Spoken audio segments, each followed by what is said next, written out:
సృష్టించినటువంటి విధ్వంసకరమైనటువంటి ఈ రోజులు మరి ఆయా సందర్భాల్లో ఆయా సంఘాలు 2015 నుంచి ఏపీసీపీఎస్ఈఏ ఆధ్వర్యంలో సిపిఎస్ రద్దు చేయాలి అని చెప్పి చేపడుతున్నటువంటి ఈ కార్యక్రమానికి రథసారథులు మిత్రులు రామాంజనేయులు గారు, బాజీ పఠాన్ గారు, నాగేశ్వరరావు గారు, మద్దతు ఇస్తున్నటువంటి సోదర సంఘ నాయకులు, ఉద్యమ స్ఫూర్తితో హాజరైనటువంటి మిత్రులందరికీ ఏపీటీఎఫ్ పక్షాన ఉద్యమ అభినందనలు తెలియజేస్తున్నారు.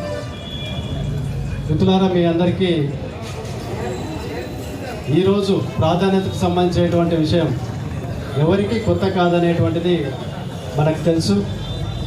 మనం దీన్ని ఏ విధంగా ఈ దుర్మార్గమైనటువంటి సిపిఎస్ విధానాన్ని రద్దు చేసుకోవడానికి పోరాటాలు చేయాలన్నా, నెగోసియేషన్ చేయాలన్నా, లేకపోతే ఎన్నికల్లో పాలక వర్గాలను నువ్వు ఓడించాలన్నా అనేటువంటి అనేకమైనటువంటి అనుమానాలతో మనం ప్రతి సంవత్సరం ఏంటంటే ఏదో ఒక కార్యక్రమం చేసుకుంటూ ముందుకెళ్తున్నటువంటి సందర్భాలు మనం చూస్తూ ఉన్నాం.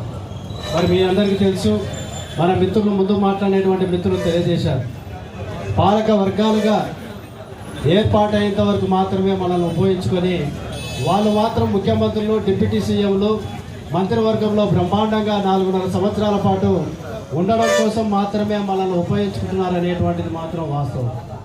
ఈరోజు దేశవ్యాప్తంగా బీహార్లో జరుగుతున్నటువంటి ఎన్నికల సందర్భంగా మన ప్రధానమంత్రి గారు వెళ్ళేటువంటి సందర్భంగా ఒక వ్యాఖ్య చేశారు. అయ్యా, ఈ దేశంలో చిరుద్యోగులు 48 గంటల పాటు జైల్లో ఉంటే మరి వారిని వెంటనే సస్పెండ్ చేస్తున్నాం. మన ప్రజాప్రతినిధులు, ముఖ్యమంత్రులు కానీ, డిప్యూటీ సీఎంలు కానీ 30 రోజులు జైల్లో ఉంటే వాళ్ళని ఎందుకు ఈ పదవి నుంచి వైదొలగించకూడదు, పక్కకు పెట్టకూడదు అనేటువంటి దాని రీత్యా ఒక చట్టాన్ని తీసుకొచ్చారు. బహుశా ఈ వేదిక మీరందరూ కూడా దాన్ని ఆహ్వానిస్తున్నామని చెప్పి ఆహ్వానిస్తున్నారు మీరు కూడా. మేము ఇంకొకటి కూడా ఈ సందర్భంగా ప్రధానమంత్రి గారికి, ఈ దేశంలో దిశానిర్దేశం, ఈ దేశంలో ప్రజల్లో భాగస్థులైనటువంటి మేము అనేక పోరాటాల ద్వారా సాధించుకునేటువంటి 30 నుంచి 40 సంవత్సరాలు సర్వీస్ చేసి పెన్షన్ అనేటువంటిది సాధించుకునేటువంటి మాకు ఏదైతే చిరుద్యోగులు 48 గంటలు జైల్లో ఉంటే అనేటువంటి ప్రస్తావన తీసుకొచ్చి 30 రోజుల్లో మిమ్మల్ని ఎందుకు వైదొలగించకూడదు అనేటువంటి చెప్పిన